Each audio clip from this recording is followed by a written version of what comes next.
And the Canon would give you 2 lines of graphics.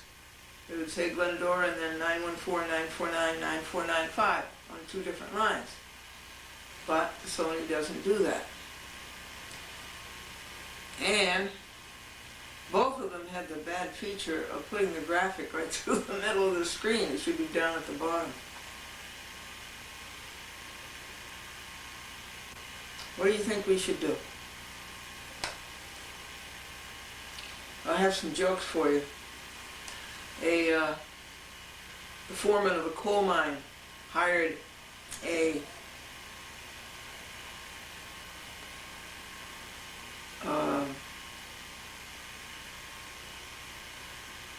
let's see, it was a German man and an Italian man and a Japanese man. And he told the German man, your job is to take the big chunks of coal out of the mine, and he said to the Italian man, your job is to break them up into small pieces, and he said to the Japanese man, I'm going to put you in charge of supplies. So the foreman came back in the afternoon, and the other 2 men, they had done all their work. Well, where's the Japanese man? We don't know, we haven't seen him all day. So the foreman goes deep into the coal mine. He's walking down a dark, narrow corridor, and the Japanese man jumps out and says, "Supplies!"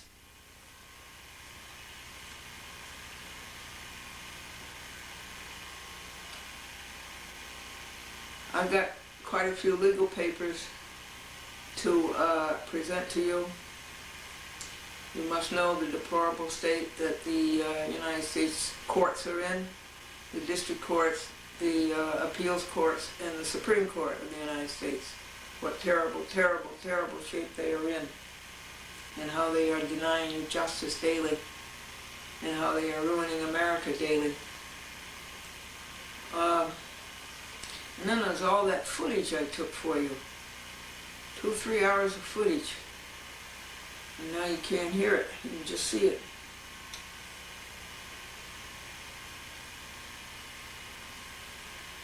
So, let me go over here and get the list of jokes to tell you.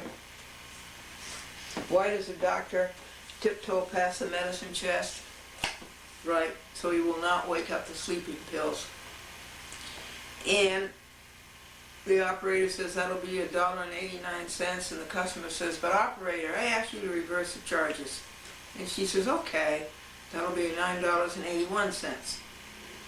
And this priest had worked very hard during Easter, and he wanted to go for a rest, and he went to Hawaii, and he bought a loud shirt and loud trunks, and he's walking down the beach because he didn't want anybody to know he's a priest. And he sees this beautiful woman in a bikini, and he says to her, oh no, and as he walks by, she says, good morning, Father, and he's devastated. He goes back to the store and he says, his shirt isn't loud enough, these trunks aren't loud enough, give me something louder. I don't want anybody to know I'm a priest. And he walks by, he goes back onto the beach the next day, and he walks by this woman, and again she says, good morning, Father. And he said, pardon me, ma'am, would you mind telling me how you knew I was a priest? And the woman says, oh yes, I'm Sister Martha over at the parish. Joe died and went to heaven. St. Peter says, you can't come in. And Joe says, oh yes, back on earth I did all kinds of good things. And St. Peter says, yeah, for instance. Joe says, well, there was this motorcycle gang. They attacked this woman. I went over and I stood up for that woman and protected her. And I went right up to that leader, the motorcycle gang, and I kicked him in the shins. St. Peter says, that's not bad. How long ago did that happen? And Joe said, 5 minutes ago.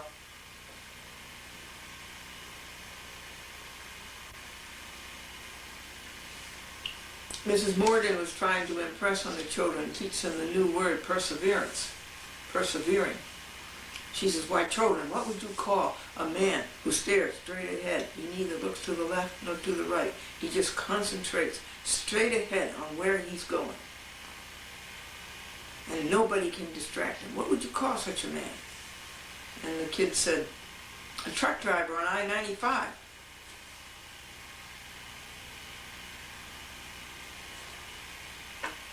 It was a bright spring day, and a worm came out of the ground. And 3 inches away, he saw another worm. And he said to her, "You're beautiful. I love you. I want to marry you." And she said, "Oh, stop it. I'm your other end." A man had the nickname for Quits. His name was Quits. And a woman says, "That's a funny name. Where'd you get that?" And he said, "Well, when I was born and my father saw me, he said to my mother, 'Let's call it quits.'" Now, the teacher, Mrs. Morgan, was trying to teach the children what hibernation is. She said, "I want you to give me an example of an individual that goes into a deep slumber and never moves or stirs throughout the long, cold winter and never comes to until springtime. Give me an example of such an individual." And Bobby said, "A baseball fan." Okay, let's get out these hideous court papers and report them to you. I don't know how this microphone is picking up.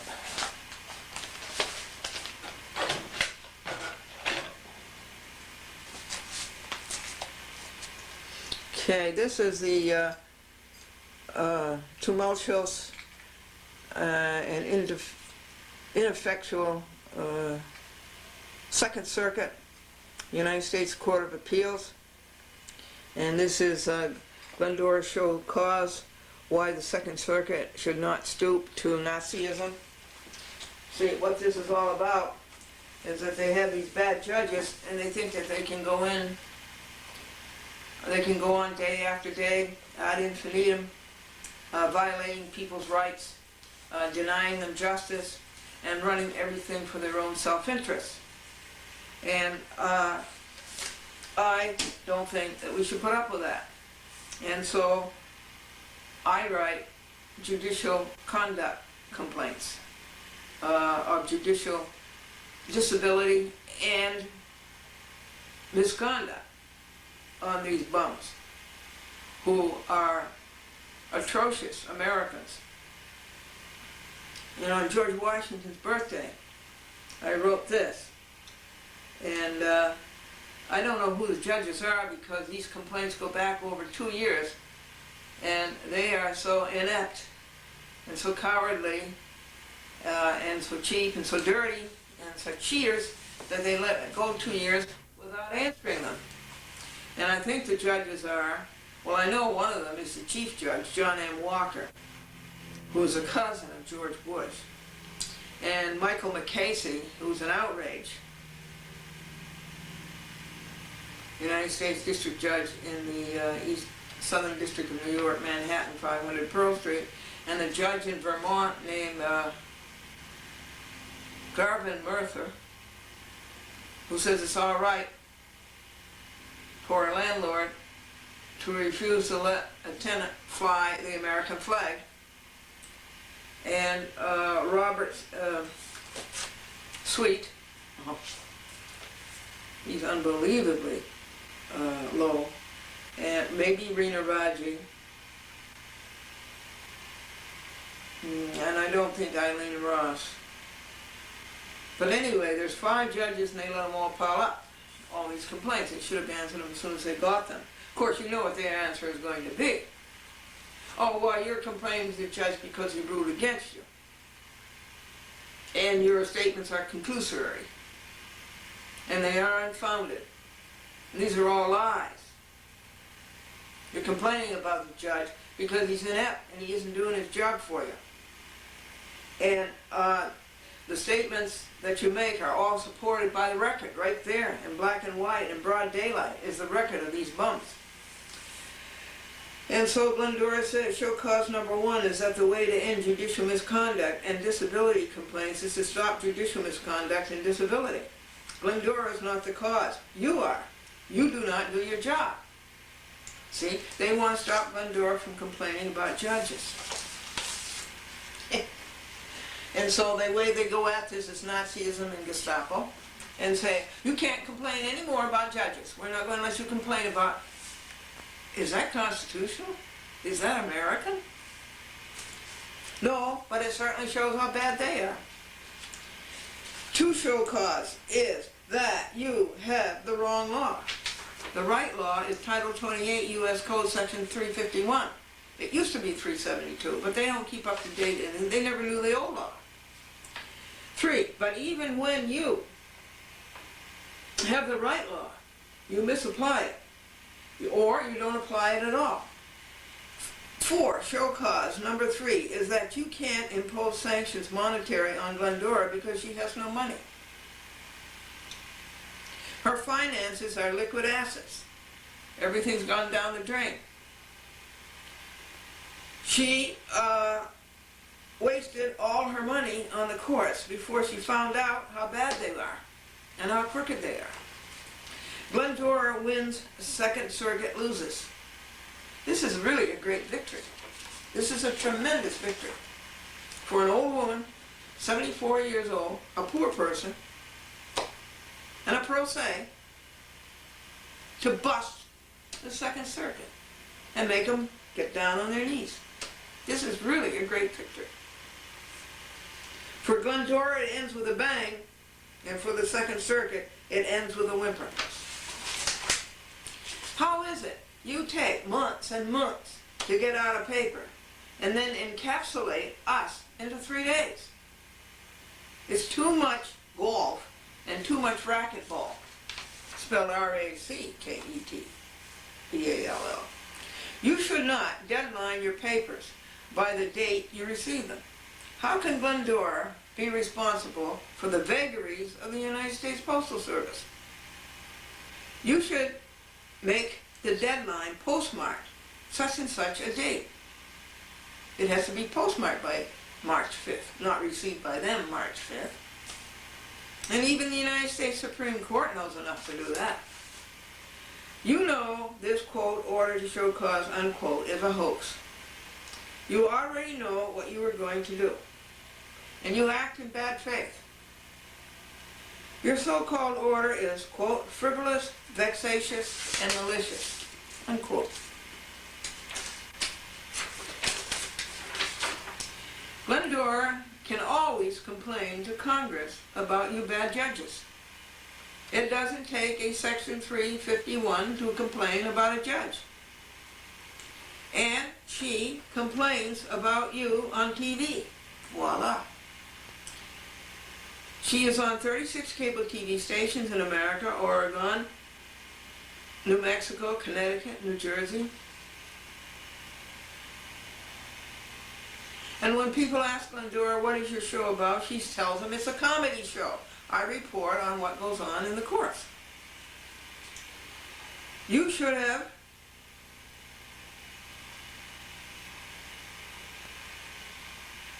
picked as a return date, as a due date, the Ides of March.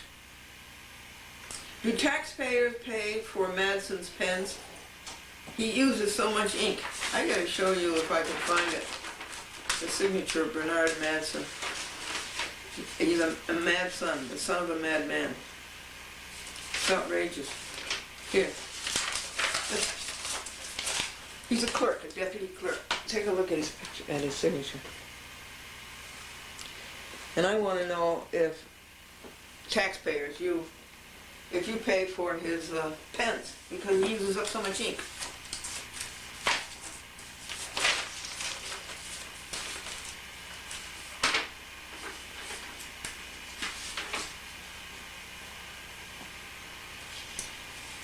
Glendora has nothing to lose by this show cause, but the Second Circuit has everything to lose. Dignity, integrity, maturity, raison d'etre, cowardice. Show cause number 8 is what you are doing is abandon, dissolute, profligate, and renegade. And you are doing it in broad daylight. You don't fool anybody but yourselves. For those of you just tuned in, This is an order to show cause to Glendora why she should not be enjoined from filing any more complaints about judges. They can't stand the complaints. They know they're true. They can't look themselves in the mirrors. And instead of getting rid of the complaints by being good judges, they get rid of the complaints by Gestapo saying you can't file any more complaints. What's that called? Censorship. Is that the American way? The, quote, rules of the Judicial Council, quote, are an obstruction of justice, Title 18 U.S. Code, Section 1503. Together with Title 18 U.S. Code, Section 1001, if you deliberately misrepresent and lie, you are to be fined or jailed, or both. Incest. The judges and the Judicial Council are one and the same.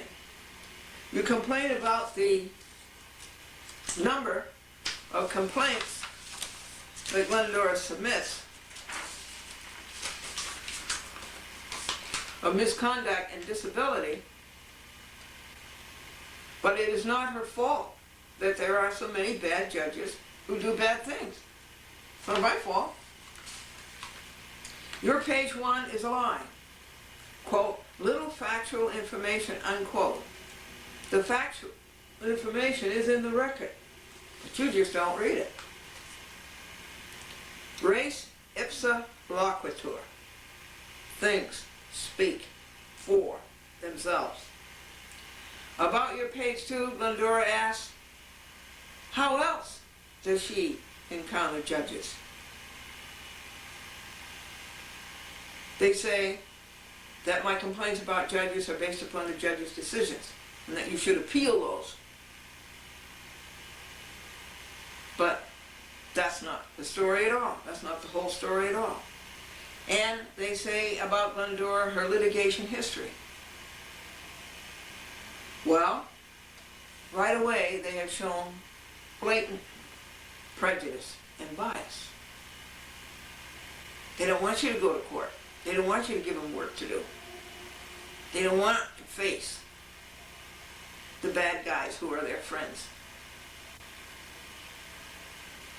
Glendora says you should cease and desist pursuant to Title 28 U.S. Code, Section 144 and Section 554, that if a judge has a bias, he must immediately step down and be replaced. Leave to file in the United States District Court is pablum and drool. It's sputum and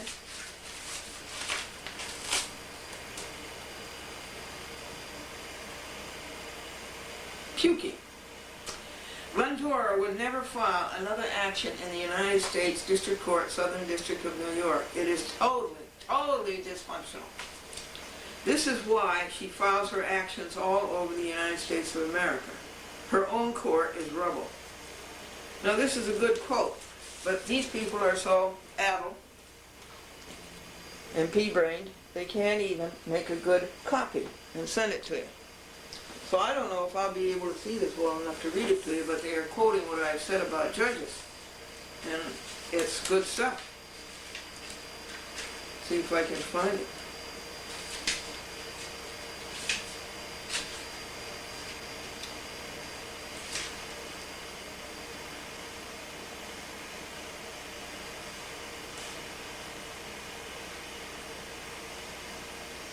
The complainant, that is I, Glendora, alleges, without presenting any supporting facts, which is a lie. They are presented, they're in the record. Aside from several references to portions of the May 2001 order, that the judge, this is good, one is consumed by evil, prejudice, and bias, does not do his job, has denied Glendora meaningful access to the courts, doesn't deal with the issues, does not pay attention, does not care about violations of rights or enforcing the law, doesn't know enough to recuse himself, commits 18 U.S. Code Section 1001 daily, suffers from want of strength. The word for that is adynamic. They've lost their dynamics. They lost their powers. And exhibits mental instability. The complaint also claims that the judge's orders are slopped together by kids fresh out of college. U.S. attorneys and the big law firms. Right on the head, isn't it? You've experienced all of that, haven't you?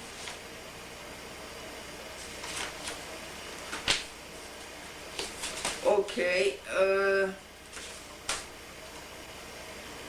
Glendora says, can't you print this more legibly, or don't you think your papers are worth reading? This delineation is as accurate of Mukasey today as when it was written years ago. Preserve the record, says Glendora. And you should all hand in your resignations, all of you. All of you judges, all of you clerks. And this is the first good site that you've ever made. Now you're page 3. The female judge must be Nina Gershon.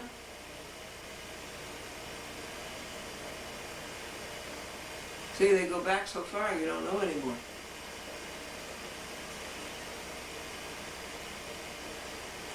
And they complain that I called Gershon and I used the possessive his instead of her, and I apologize for that.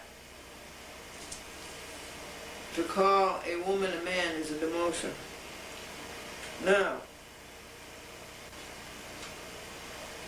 Glendora asks again, would you please put some toner in your copy machine so we can read this? Well, this is a long paper and it's really good, and it's 24 pages, I believe, of Glendora's, no, it's 34 pages of Glendora showing cause why the Second Circuit should not go Nazi, why the Second Circuit should not say to Glendora, you can't file any more complaints about judges. Under penalty of perjury, Glendora has told the truth, the whole truth, and nothing but the truth. And you have not, she says to these judges in the Second Circuit and the clerks. And that this is a verified show cause. And it's dated George Washington's birthday. And it had to be in by March 5th, and it was served on these hoods on Wednesday, February 26th. It's too bad there isn't time for you to read it, because you should know about these judges. And I've sued them all. And I'll sue them for this too.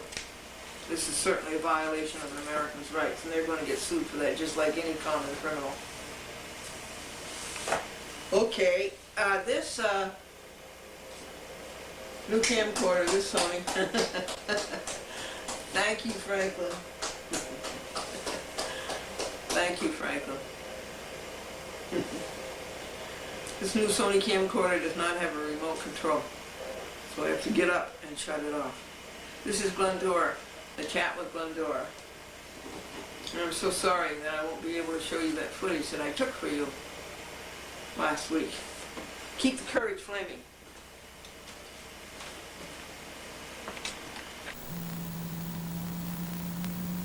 The Bible.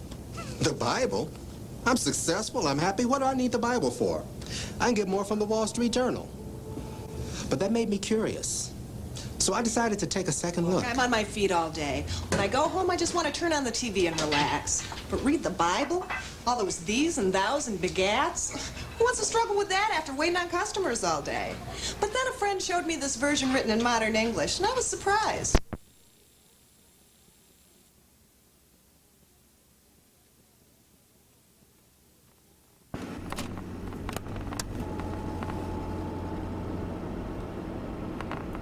Bryant Gardens. It's the same. Yes. Bless you, little kitties. Bless you, little kitties. Listen, this is where the golf tournament. Now it's called the Buick Special. Yeah. Westchester Open. Right. These homes are about $600,000.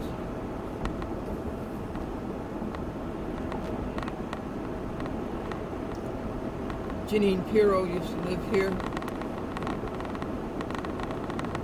When her husband was convicted of income tax evasion and sent to federal prison, they sold their huge place.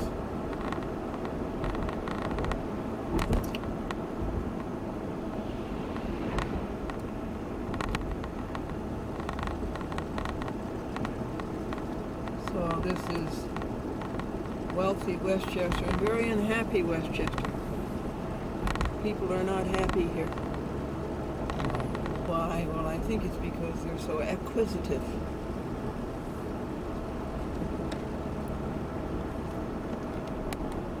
There it is, Cablevision, Rinky Dink Harrison. So James Marone's sign, he lives in Purchase.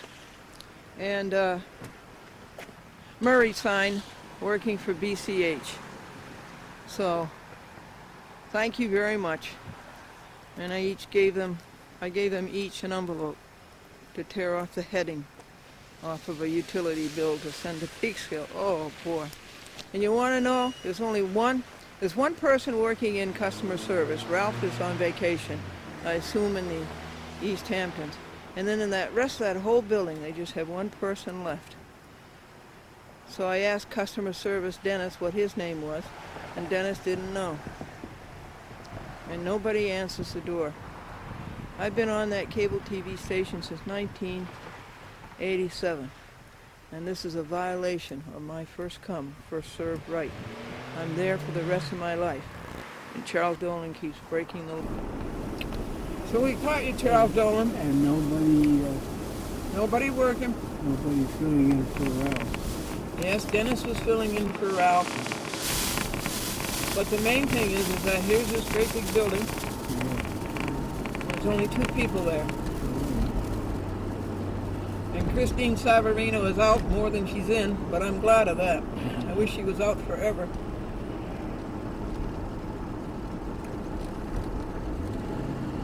And so we caught you, Charles Dillon. We caught you. As I've said many times, you don't know how to run a cable company, you certainly don't know how to run public access. That's right. What is this street? Is this North Avenue? Yes. Thanks. North Avenue running from the town of Harrison to the city of White Plains, Westchester County, state of New York. And there's a cop. And a cop with time on his hands is dangerous. White Plains.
out dictum that they're immune.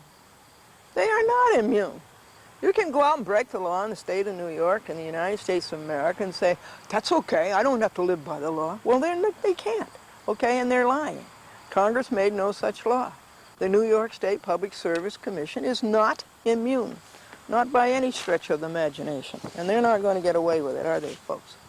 Another legal paper going on. This is a judicial misconduct complaint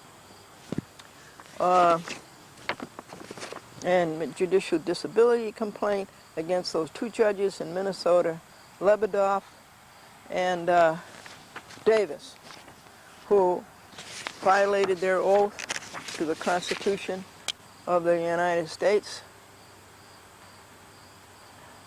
and they fail abysmally to prove that Glendora's complaint fails to state a claim upon which relief can be granted. They state that, but it's just dictum. They have no proof. Their papers fail in their entirety to state a claim upon which relief can be granted. They wallow in dictum. With the bias of their traitor colleagues, they should have recused long ago, pursuant to Title 28, U.S. Code Sections 144 and 455. Lebedoff should be out before his 10 years are up. Davis should be impeached. Americans need champions, not cop-outs. Glendora is sending a copy of this complaint to Patrick Leahy, the chairman of the Senate Judiciary Committee and the House Judiciary Committee, and to Beekman, the so-called administrator of New York courts. Enough of that.